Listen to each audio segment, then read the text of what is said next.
আমরা রক্ত দিছি, আমার ভাইরা জীবন দিছে, আর আপনারা এই দিক দিয়ে দল করেন। হাসনাত সাদিক ওপরে সদর এনে সাজ করব বাধা চুদেরা।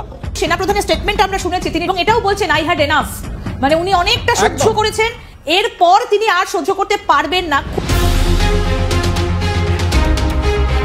এদিকে শিক্ষার্থীদের দল আত্মপ্রকাশ হওয়ার পর ভয়াবহ অবস্থা চলছে, সাধারণ জনগণ আবারও রাজপথে নেমে তাণ্ডব করছে। অন্যদিকে সেনাপ্রধানও ভয়ঙ্কর একটি পদক্ষেপ নেন, সমন্বয়কদের উপর কঠিন প্রভাব পড়ে। ডক্টর ইউনূস এখন কি করবেন? এই দেশের ভয়াবহ পরিস্থিতি কিভাবে তিনি স্বাভাবিক করবেন? ছাত্রদের পার্টিকে বিপদ থেকে বাঁচালেন ডক্টর মোহাম্মদ ইউনূস। জাতীয় নাগরিক পার্টি এনসিপির অভিষেক ঘিরে রাজধানীর মানিক মিয়া এভিনিউ যেন রূপ নেয় জনসমুদ্রে। দলীয় নেতাকর্মী ছাড়াও সেখানে ঢল নামে সাধারণ মানুষের। সংহতি জানাতে আসেন বিএনপি, জামায়াত সহ অন্যান্য দলের নেতাকর্মীরা। নির্বাচনে দাঁড়ানোর জন্য কি তাহলে আমাদের ব্যবহার করলো, আমাদেরকে যে আন্দোলন করালো, কেন করালো? এখানে শুধু এতগুলো মানুষ মারা তো দরকার ছিল না। এই যে রাস্তায় এতগুলা লাশ পড়লো, শুধু হুদাই পড়লো, তো আপনারা নির্বাচন করবেন, আপনারা স্টুডেন্ট, আপনাদের এখনো আমরা স্টেট ডেভেলপ করতে পারি নাই, আমরা নেশন ডেভেলপ করতে পারি নাই, আমাদের প্রতিষ্ঠানগুলো ভেঙে গিয়েছে। তো আমি তাদেরকে টোকাই মনে করি। এই দলের নাম তারা আবার দিয়েছে জাতীয় নাগরিক পার্টি। আমি এদেরকে কিন্তু বাড্ডা জাগরণী বলি। বাড্ডা জাগরণী হচ্ছে বা এই টোকাইরা যেখানে খেলছে সেটা দেখার জন্য বাংলাদেশের মানুষ আসবে। এদের কোনো জনভিত্তি আছে? কিন্তু দল করা অনেক দিনের খায়েশ, উনি আগেও একবার ট্রাই করেছিলেন, হয় নাই, এবার একটা সুযোগ পাইছে। আমি তো অন্যভাবে বলি, এটা ডক্টর ইউনূসের দল। ডক্টর ইউনূস তো নিজেই বলেছেন একটা ইন্টারভিউয়ে, উনি স্টুডেন্টদেরকে দল করতে বলেছেন। টিকবে না, ছাত্রদের এই দলটা আসলে টিকবে না। যেভাবে পদত্যাগের হিড়িক করেছে, ইভেন যারা পদত্যাগ করছেন তারা দিচ্ছেন চাঞ্চল্যকর তথ্য। সো তারা যাতে সবাই সমন্বয়ক এবং কি বৈষম্য বিরোধী নেতা, আমরা তাদেরকে অবশ্যই বিশ্বাস করি। ক্ষমতাকে কুক্ষিগত করার জন্য একটা ফ্যাসিবাদী মনোভাব তৈরি হয়েছে এই আন্দোলনকে নেতৃত্ব দেওয়া গুটি কয়েকজন ছেলেদের মধ্যে। না, আমরা বাঙালি হিসেবে ব্যর্থ, কেননা আপনাদের মনে যে এটা ছিল যে আপনারা আসলে উপদেষ্টা পদ পদত্যাগ করে এসে এখন আপনারা সরকারের দায়িত্ব নেবেন আর তার জন্য সংসদ পর্যন্ত যাবেন, এই ছিল আপনাদের মনে। এটা জানলে হয়তো এত লক্ষ লক্ষ লাশ আসলেই পড়তে হতো না, বাংলাদেশের মধ্যে এরকম একটি পরিস্থিতিও তৈরি হতো না। সদীভিউয়ার্স, বাংলাদেশের মধ্যে মানুষের নাকের ডগায় তুলে লাশের উপর দিয়ে তারা কিভাবে ক্ষমতা দখল করতে হয় এটাই যেন প্রমাণ হলো। তার মানে সার্জিস হাসান এবং নাহিদ, বিশেষ করে নাহিদ, তারা যে কাজটা করলো এটাতেই প্রমাণ হয়ে গেল যে মানুষের লাশের উপর কিভাবে ক্ষমতা দখল করতে হয়। আজকের ভিডিওটি খুবই গুরুত্বপূর্ণ একটি ভিডিও, আপনাদেরকে পুরো ভিডিওটি দেখতে হবে। আর যদি আপনার চ্যানেল নতুন হয়ে থাকেন তাহলে অবশ্যই চ্যানেলটিকে সাবস্ক্রাইব করতে হবে। ভিডিওটি যারা এখনো লাইক দেননি অবশ্যই লাইক দিয়ে প্রতিবেদনটি দেখতে থাকুন। সমাজবাস, আপনারা এখন পর্যন্ত আমার সবচেয়ে আলোচিত ভিডিওগুলো আমার এই চ্যানেলের মধ্যে আপলোড করা হয়, তাই দেখার জন্য নোটিফিকেশনটি অন করে দেবেন। চলুন আমার সরাসরি ভিডিওটি দেখে নিন। সুতরাং এই যে কিংস পার্টি গঠন, হ্যাঁ, কিংস পার্টি নিয়ে একটা নেগেটিভ বিষয় রয়েছে যে যেমন 1-11 হয়েছিল, সেনাবাহিনী সমর্থিত 1-11 সেই সরকার অনেক রাজনৈতিক দল তৈরি করে রাজনীতিকে প্রভাবিত করার একটা চেষ্টা করেছিল, কিন্তু আদতে সেটা সফল হয়নি। মানে রাজনৈতিক পৃষ্ঠপোষকতায় রাজনৈতিক প্রভাব বিস্তার করে ক্ষমতায় যাওয়ার পন্থা হিসেবে একটা রাজনৈতিক প্ল্যাটফর্ম তৈরি করা। এখন দেখুন, এই গণ অভ্যুত্থানকে যারা সংগঠিত করেছে তাদের মধ্যে উল্লেখযোগ্য সংখ্যক সংগঠকই এই রাজনৈতিক দলের সঙ্গে যুক্ত রয়েছে। নাহিদ ইসলাম যদি অন্তর্বর্তী সরকারের থেকেই এই রাজনৈতিক দলের সঙ্গে যুক্ত হতেন তাহলে বড় ধরনের বিতর্ক এবং সমালোচনা হতো, অবশ্যই সেটা ইতিবাচক হতো না। কিন্তু আমরা দেখেছি যে নাহিদ ইসলামকে এই রাজনৈতিক দলের প্রধান করা হবে বলেই তিনি তথ্য মন্ত্রণালয় সহ আরেকটি মন্ত্রণালয়ের পদ ছেড়ে একদম রাজপথে চলে এসেছেন। এখানে একটা ইতিবাচক দিক হচ্ছে যে কেউ কেউ বলতে পারেন যে তিনি তো আরেকটা লাভের উদ্দেশ্যে এসেছেন, কিন্তু রাজনৈতিক দল গঠন করে সেই দলকে ক্ষমতায় নিয়ে যাওয়া, সেই দল পরিপুষ্ট হওয়া, সারা বাংলাদেশে কমিটি গঠন করা, বিস্তৃতি লাভ করা এত সহজ নয়। এটা একটা চ্যালেঞ্জিং কাজ। ক্ষমতায় থাকা যতটা আরাম, ক্ষমতার চেয়ার যতটা প্রশান্তি দেয় বা অনেক লাভ এবং অনেক সুবিধার হাতছানি দেয়, রাজনৈতিক দলের প্রধান হয়ে সেই দলকে গড়ে তোলা ঠিক ততটাই ঝুঁকিপূর্ণ এবং অবশ্যই একটা বিপদসংকুল। তো যাই হোক, বড় বিপদ হচ্ছে যে এই সরকারের সরাসরি পৃষ্ঠপোষকতায় এই জাতীয় নাগরিক পার্টি গঠিত হচ্ছে কিনা। নাহিদ ইসলাম প্রথমত তিনি তার পদ ত্যাগ করে এই দলের সঙ্গে যুক্ত হয়েছেন, সেই জন্য সাধুবাদ পাবেন। দ্বিতীয়ত, আপনারা জানেন যে আজকে এই নতুন রাজনৈতিক দল আত্মপ্রকাশের অনুষ্ঠানে বিএনপি, জামাত সহ আরো অনেক রাজনৈতিক দলের প্রতিনিধিরা উপস্থিত ছিলেন, কিন্তু সরকারের কোনো প্রতিনিধি উপস্থিত ছিলেন না। এটাই হচ্ছে একটা বড় বিষয়। গতকালই হান্নান মাসুদ সহ জাতীয় নাগরিক কমিটির 3 জন প্রতিনিধি ডক্টর মোহাম্মদ ইউনূসের সঙ্গে সাক্ষাৎ করে এই অনুষ্ঠানের আমন্ত্রণ জানিয়েছিলেন, কিন্তু দেখুন ডক্টর মোহাম্মদ ইউনূস উপস্থিত হননি। তিনি শুভকামনা জানিয়েছেন ঠিকই, কিন্তু এই অনুষ্ঠানে উপস্থিত হননি। এখন ধরুন এই অনুষ্ঠানে যদি তিনি উপস্থিত হতেন বা তার মন্ত্রী পরিষদের কিছু সংখ্যক সদস্য উপস্থিত হতেন, তাহলে আবার নতুন বিতর্ক সামনে আসতো, উস্কে দেওয়া হতো। সেটা তিনি করেননি। তিনি নিজে যেমন উপস্থিত হননি, একইভাবে তিনি অঘোষিতভাবে সবাইকে বলেছেন কেউ যেন এই নতুন রাজনৈতিক দলের আত্মপ্রকাশের অনুষ্ঠানে উপস্থিত না হন, সরকারে থাকা অবস্থায় কেউ যেন এই দলে যুক্ত না হন। এটা অঘোষিতভাবে তিনি সবাইকে বলে দিয়েছেন। ফলে আমরা দেখছি কি এই সরকারে ছাত্র প্রতিনিধি হিসেবে আরো দুজন উপদেষ্টা রয়েছেন, আসিফ মাহমুদ এবং মাহফুজ আলম। তারা কিন্তু এই দলটি সম্পর্কে যেমন কথা বলেননি, এই দলের উদ্বোধনী অনুষ্ঠানে থাকেননি, একইভাবে তারা এই দলের সঙ্গে যুক্ত নন বলেও সুস্পষ্টভাবে বিবৃতি দিয়েছেন। যেমন আসিফ মাহমুদের কথাই বলি, তিনি স্পষ্টভাবে বলেছেন যে আমি এই নতুন রাজনৈতিক দলের সঙ্গে যুক্ত নই। এই সরকারের গণতান্ত্রিক রূপান্তরের যে দায়িত্ব আমাকে দেওয়া হয়েছে সেই দায়িত্ব আমি পালন করছি, সুতরাং এই দায়িত্ব পালনকালে আমি নতুন কোন রাজনৈতিক দলের সঙ্গে যুক্ত থাকতে পারবো না, এটাই হচ্ছে নীতি। তবে বাংলাদেশে কোনো নতুন রাজনৈতিক দল শুধু নয়, বাংলাদেশের সকল রাজনৈতিক উদ্যোগী জনকল্যাণমুখী হবে এইরকমই প্রত্যাশা করি। এই নতুন রাজনৈতিক দল যেন জনগণের কাজ করতে পারে সেই সম্পর্কিত তিনি কোনো কথা বলেননি। তিনি মোটা দাগে বলেছেন জনগণই যেন তাদের রাজনৈতিক কার্যক্রমের মূল লক্ষ্য হয়। মানে নতুন এই দল জাতীয় নাগরিক কমিটিকে তিনি শুভেচ্ছাও জানাননি, স্পষ্ট করে বলেছেন যে আমি যুক্ত নই। তো সেই কারণেই আমি বলছি যে ডক্টর মোহাম্মদ ইউনূস নতুন বিতর্ক উস্কে না দিয়ে, নতুন বিতর্ক তৈরি না করে, মানে সেখানে উপস্থিত হলেই এই বিতর্কটি হতো, বড় একটা বিপদ থেকে, বড় একটা বিতর্ক থেকে নতুন রাজনৈতিক দলকে রক্ষা করেছেন। এটা অবশ্যই ডক্টর মোহাম্মদ ইউনূসের একটা প্রজ্ঞা বা দূরদর্শিতা। যদিও কিছুদিন আগে তিনি একটা বক্তৃতায় বলেছিলেন যে নতুনরা, ছাত্ররা রাজনৈতিক দল গঠন করবে, সেই দল জনগণের আকাঙ্ক্ষা পূরণ করবে বলে প্রত্যাশা করছি। এই ধরনের কথা বলার পরে অনেকেই উষ্মা প্রকাশ করেছেন যে ডক্টর মোহাম্মদ ইউনূসের তত্ত্বাবধানেই কি তাহলে নতুন রাজনৈতিক দলটি গঠিত হতে যাচ্ছে। প্রিয় দর্শক, আপনারা অনেকেই হয়তো জানেন যে 1/11 সময়ও ডক্টর মোহাম্মদ ইউনূস একটি রাজনৈতিক দল তৈরির জন্য প্রচেষ্টা চালিয়েছিলেন। নাগরিক শক্তি নামে ওই রাজনৈতিক দল কিছু দূর এগুলেও শেষ পর্যন্ত আর আলোর মুখ দেখেননি। সেই সময় ডক্টর মোহাম্মদ ইউনূস বলেছিলেন যে তিনি রাজনৈতিক উদ্যোগ নিয়েছিলেন বটে, তবে শেষ পর্যন্ত চিন্তা করে দেখলেন যে এই ধরনের উদ্যোগের সঙ্গে যুক্ত হওয়া আমার ঠিক হবে না।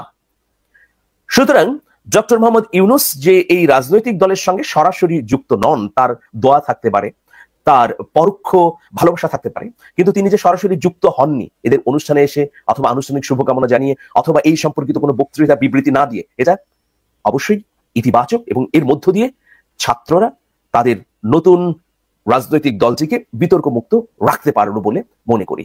তবে এটা তো অবশ্যই একটা বড় দিক যে ছাত্রদের দলে নানা মত পথের মানুষ আছে।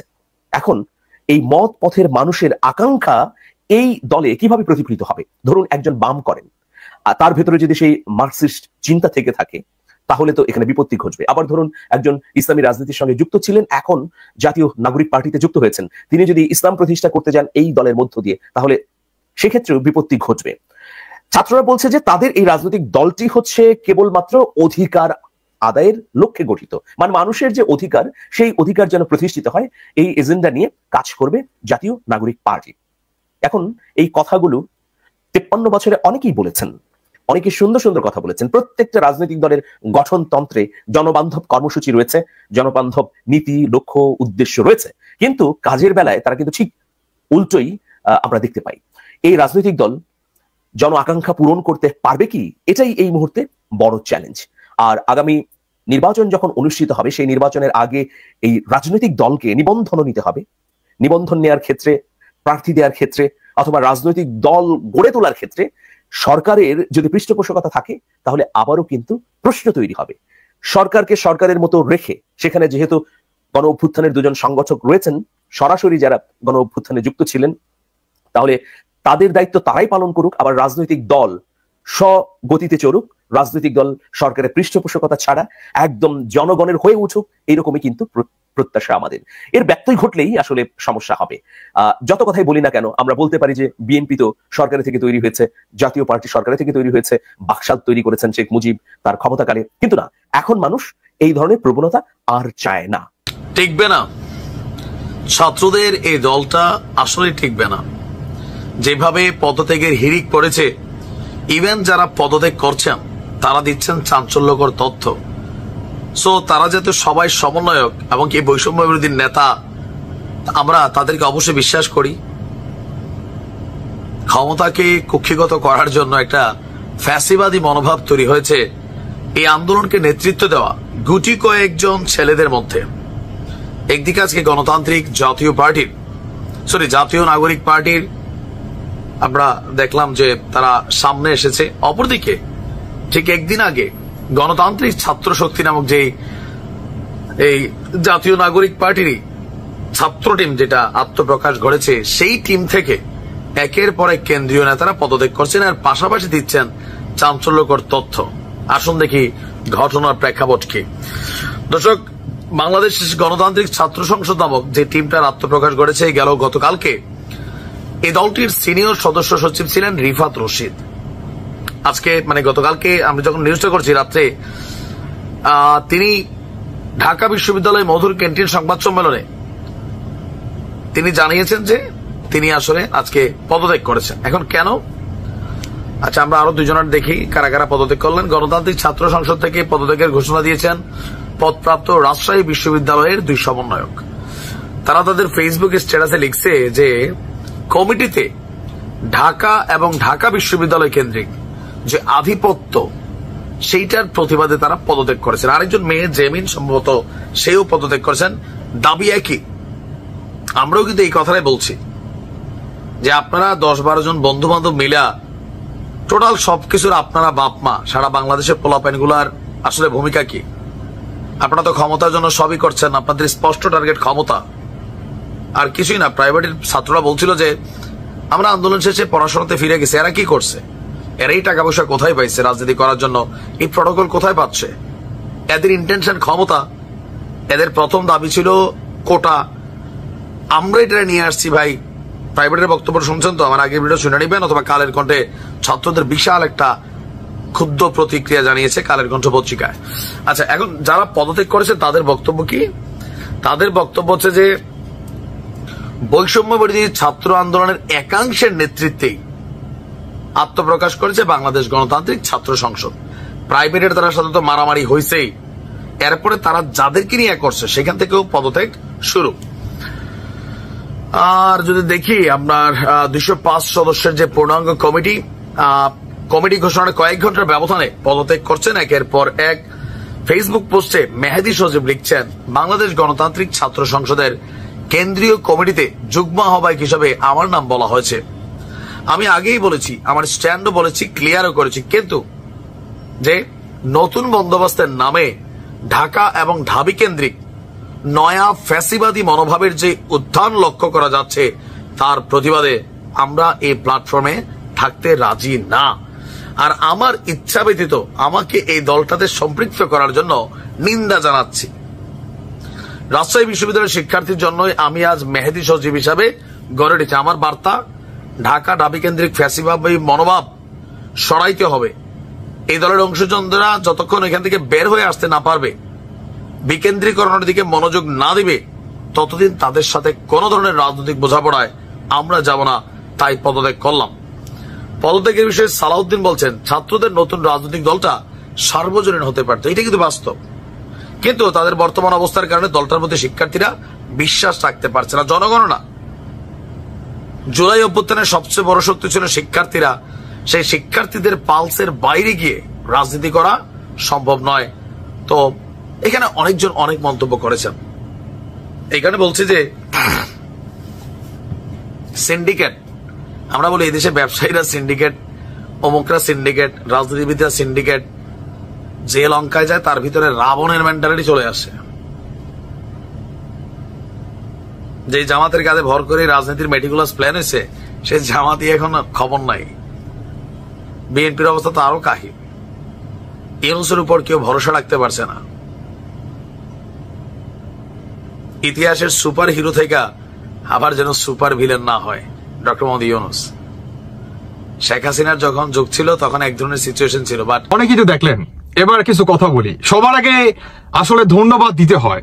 ধন্যবাদ দিচ্ছি সেই সমস্ত মিডিয়ার ভাইদেরকে যারা নাকি সত্য নিউজগুলো আপনারা বর্তমান প্রকাশ করতেছেন। কি সত্য নিউজ? এই যে আপনার উপদেষ্টা কিংবা সমন্বয়কদের এগেনস্টে আপনার বৈষম্য বিরোধী যারা নাকি জীবন দিছে, এবং যাদের নাকি জীবন কেড়ে নিছে প্ল্যান করে, কে কেড়ে নিছে? এই সমন্বয়কার হচ্ছে এই উপদেষ্টারা। তো এই বিষয়গুলোকে আপনারা বর্তমান পাবলিকের সামনে কিংবা দেশবাসীর সামনে আপনারা তুলে ধরতেছেন। বর্তমান আমাদের বাংলাদেশের অনেক মিডিয়া বর্তমান এই উপদেষ্টাদের কিংবা সমন্বয়কদের কাছে বিকৃত হয়ে গেছে। তাই তারা সব সময় আপনার এই সমন্বয়কটাকে পাত দিল, কে মনে করেন এখন মনে করেন এক গ্লাস পানি খাইলো, কে আরেকজনকে এক গ্লাস পানি খাওয়াইলো, তারা মনে করেন এই ধরনের মনে করেন নিউজ করে থাকে। বেশিরভাগ আওয়ামী লীগ কি করলো না করলো, বুঝতে পারতেছেন? মানে এই তো কিছুর ভিতরে বর্তমান যে বৈষম্য বিরোধীরা যারা নাকি জীবন দিচ্ছে কিংবা এই আন্দোলনের পিছনে অন্যতম আপনার মাস্টারমাইন্ড ছিল, তাদের জীবনের উপর দিয়ে তো এই সরকার গঠিত করছে, তাই না? তো এদেরকে বর্তমান আপনারা সামনের দিকে যে এগিয়ে নিয়ে আসতেছেন কিংবা এই কি বলে জাতির সামনে যে তুলে ধরতেছেন, আপনাদেরকে মনের অন্তঃস্থল থেকে আবারও ভালোবাসা এবং অভিনন্দন। যাই হোক দর্শক বন্ধুরা, বর্তমান এই হাসনাত আব্দুল্লাহ আর হচ্ছে সমন্বয়কদের প্রতিটি বৈষম্য বিরোধী ছাত্র আন্দোলনকারীদের হংকার আপনারা নিজের মুখে শুনলেন। এখন আসুন, আমাদের বাংলাদেশের সেনাবাহিনীর প্রধান ওয়ার্কার, তার জীবনটা বর্তমান আপনার হুমকির মুখে আছে, কিন্তু তারপরেও কিন্তু প্রতিনিয়ত তিনি আমাদের এই বাংলাদেশটাকে রক্ষা করার জন্য একের পর এক কিন্তু ভাষণ কিন্তু দিয়ে যাচ্ছে। আপনার এই হাসনাদের উদ্দেশ্যে সেনাবাহিনীর প্রধান ওয়ার্কার তিনি একটা বক্তব্য রাখেন যে বাংলাদেশটাকে প্রতিনিয়ত সমন্বয়কদের ভিতরে মেন কিছু গুড়াগর বলতে কাদের বুঝাইছে সেটা আপনিও ভালো জানেন, আমরাও ভালো জানি।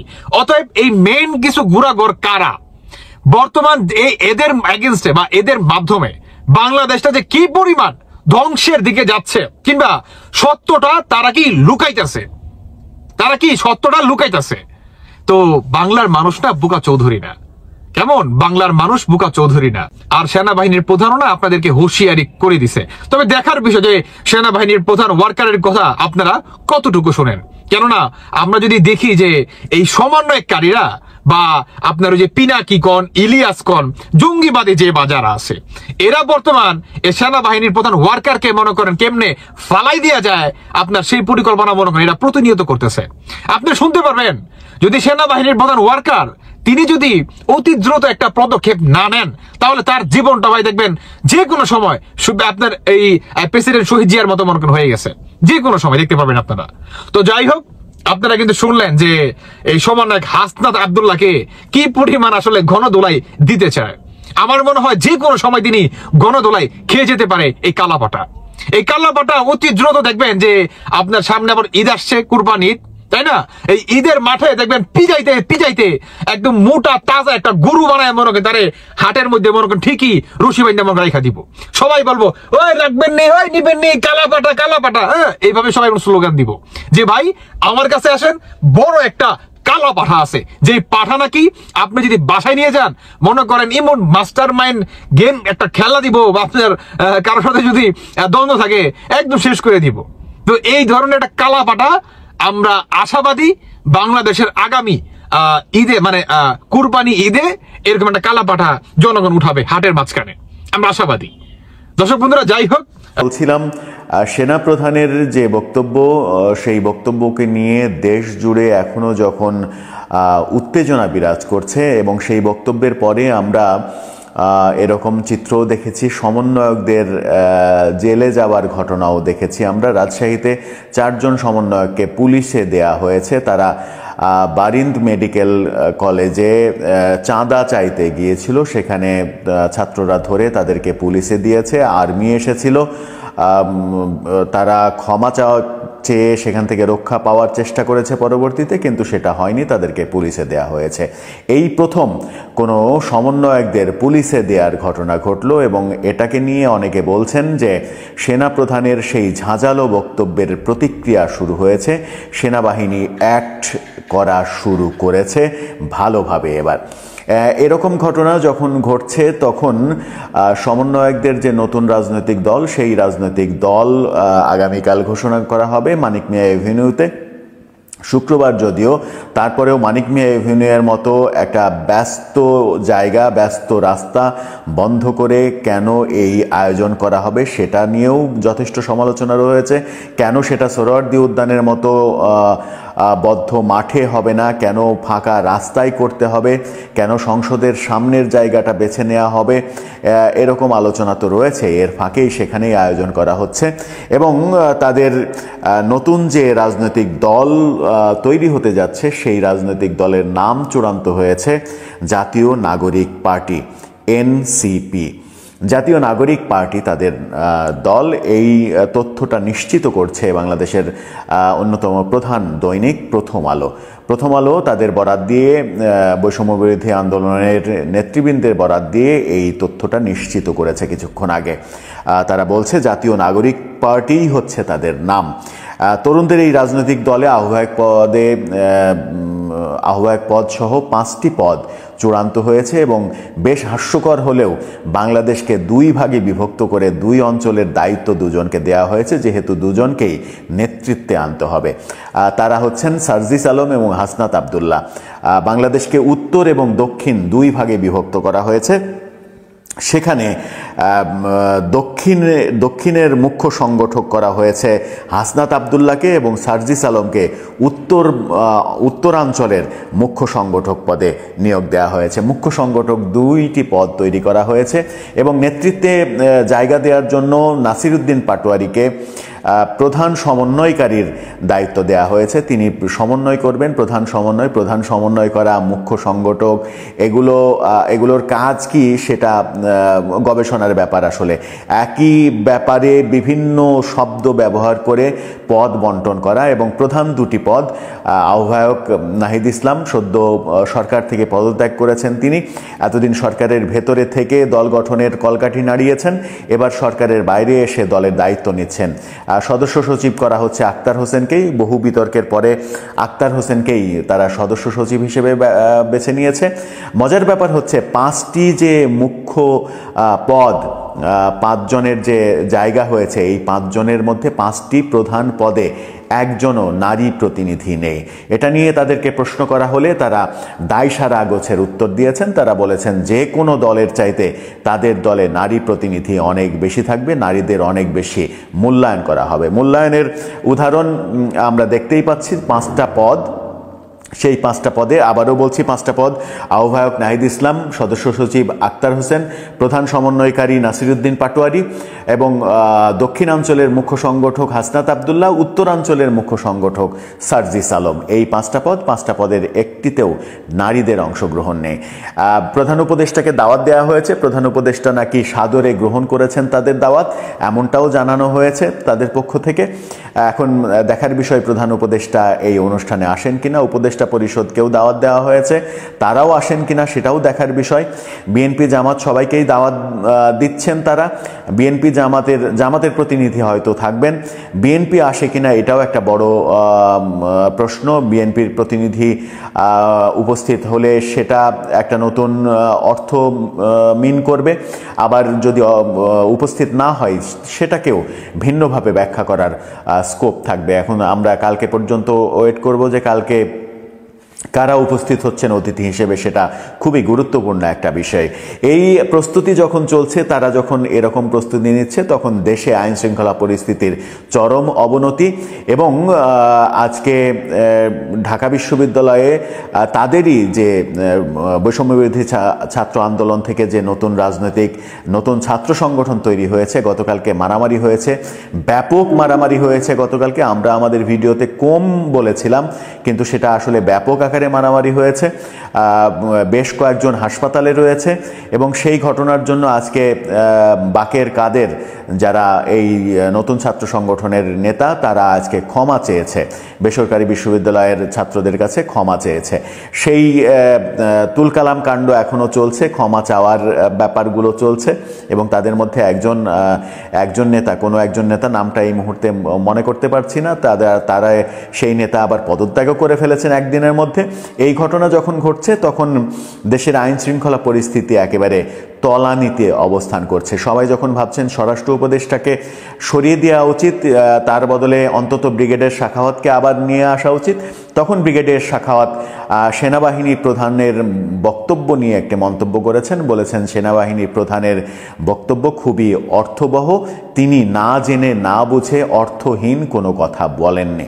অর্থাৎ ব্রিগেডিয়ার সাখাওয়াত পরোক্ষভাবে সেনাপ্রধানের যে হুঙ্কার, যে হুমকি, সেনাপ্রধানের যে সাবধানবাণী সেটাকে গ্রহণ করে নিলেন। তার মানে ব্রিগেডিয়ার সাখাওয়াতও বুঝছেন যে সরকার আসলে কাজ করছে না। পরোক্ষভাবে হলেও তিনি স্বীকার করে নিয়েছেন যে সরকার আসলে কাজ করতে পারছে না, সরকার পুরোপুরি ব্যর্থতার দিকে যাচ্ছে। স্বরাষ্ট্র উপদেষ্টার প্রসঙ্গে তাকে প্রশ্ন করা হলে তিনি বলেছেন এই প্রশ্নটা স্বরাষ্ট্র উপদেষ্টাকেই করেন।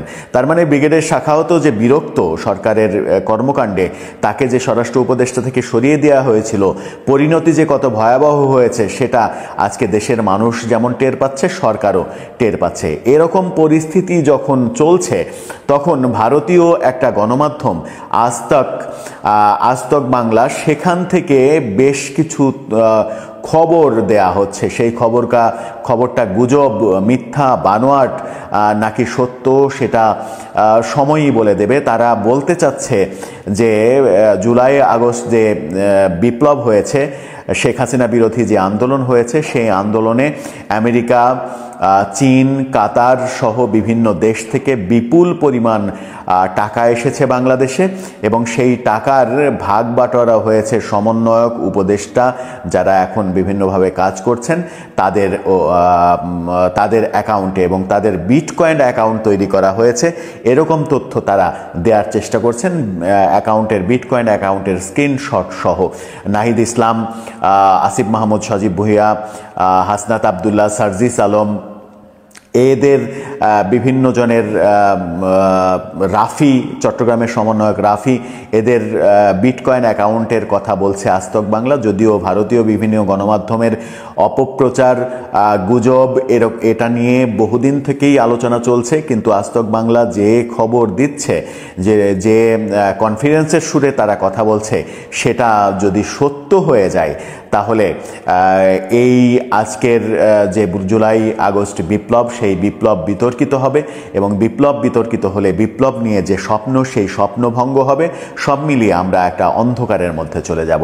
আমরা প্রত্যাশা করব যে তাদের দেয়া খবরটা গুজব হোক, গুঞ্জন মানে অপপ্রচার হোক, যেন সত্যের বিন্দুমাত্র ওর মধ্যে না থাকে, যেন বাংলাদেশটা অন্তত দুর্বিষহ একটা পরিস্থিতি থেকে পরিত্রাণ পায়। যেহেতু এই অনুষ্ঠানটাতে বিএনপিকে দাওয়াত দিয়েছিল, তারা সবাই গিয়েছে। সালাম আলাইকুম। ছাত্রদের নতুন দলটিকে স্বাগত জানিয়েছেন জনাব তারেক রহমান। আর এই প্রোগ্রামটার আত্মপ্রকাশ অনুষ্ঠানে উপস্থিত ছিল বিএনপির প্রতিনিধি দল, আমরা দেখেছি সেখানে উপস্থিত ছিল। তো সেই প্রতিনিধি দলের সামনেই আজকে ছাত্রদের বেশ কিছু বক্তব্য ছিল, যে বক্তব্যগুলো কোথাও না কোথাও বিএনপির সাথে সম্পূর্ণ সাংঘর্ষিক একটা রূপ তৈরি হয়ে গেছে। অতীতেও ছিল, এখনো আছে, ভবিষ্যতে হবে। কারণ এই আন্দোলন পরবর্তী সময়ে ছাত্রদের যতগুলো সিদ্ধান্তের ব্যর্থতা, এটার মেইন রিজন হচ্ছে বিএনপি।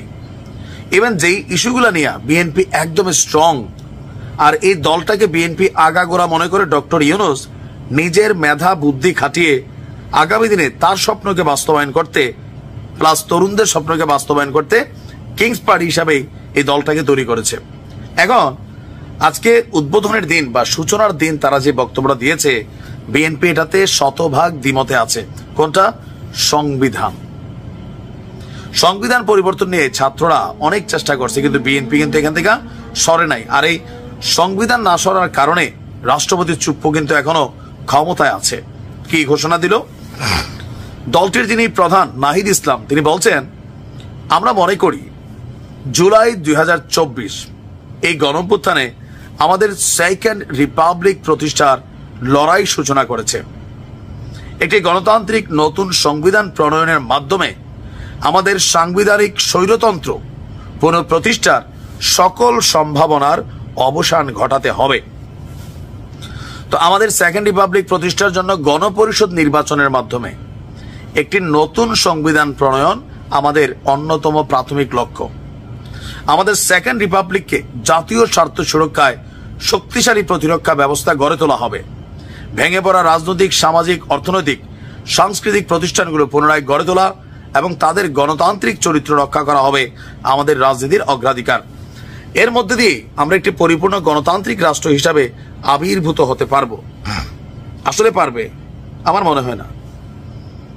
অনেকে ভাববে যে কেন মনে হয় না, কারণ তাদের যে টিমটা, এটা তো এমনিতে ভাই এখন সিন্ডিকেট হিসেবে দাবি করা হচ্ছে যে এরা একটা সিন্ডিকেট, যতগুলো টিম তৈরি হয় এরা সবাই 8, 10, 15, 20 জন, এরাই সবগুলার প্রধান থাকে, অথবা এদের বন্ধু বান্ধব আর ঢাবি কেন্দ্রিক। যদি গণতান্ত্রিক হতো তাহলে সারা বাংলাদেশের ছাত্রদেরকে নিয়ে রাজনৈতিক দলটার একটা উত্থান হইতো, কমিটিতে জায়গা পাইতো। আর যাদেরকে জায়গা দেওয়া হয়েছে, ওই যে কেউ গাড়ির দরজা খোলা টাইপের পোস্টে আছে, বেসরকারি ছাত্ররা বলছিল। আবার স্টেক হোল্ডারদের মধ্যে থেকে কাকে মূল্যায়ন করা হয়েছে, এটা নিয়েও কিন্তু প্রশ্ন আছে। এখন এই যে সংবিধান পরিবর্তন, এটা ছাত্ররা পারবে কখন? নিরঙ্কুশ তারা যদি জনপ্রিয়তা পাইয়া আসন জয় করে তারা সংসদে যায় তখন। এখন তারা চাপ দিয়া সংবিধান কোথায় বদলাবে? এটা এই ডক্টর ইউনূসের এই সরকারের কোমরে আসলে এতটুকু শক্তি নাই যে সংবিধানে হাত দিবে। ইভেন এটা নিয়ে অনেক ধরনের আলোচনা চলছে, কিন্তু এটা সফলতার মুখ দেখে নাই। বিএনপির স্পষ্ট বক্তব্য, সংবিধান পরিবর্তন হবে না, প্রয়োজনে সংস্কার করেন যে যে জায়গায় দরকার। এখন অনেকে ভাবতে পারেন কেন বিএনপির 72 সংবিধানটা রাখতে চায়, আওয়ামী লীগের আমলে করা হলেও কারণ আছে।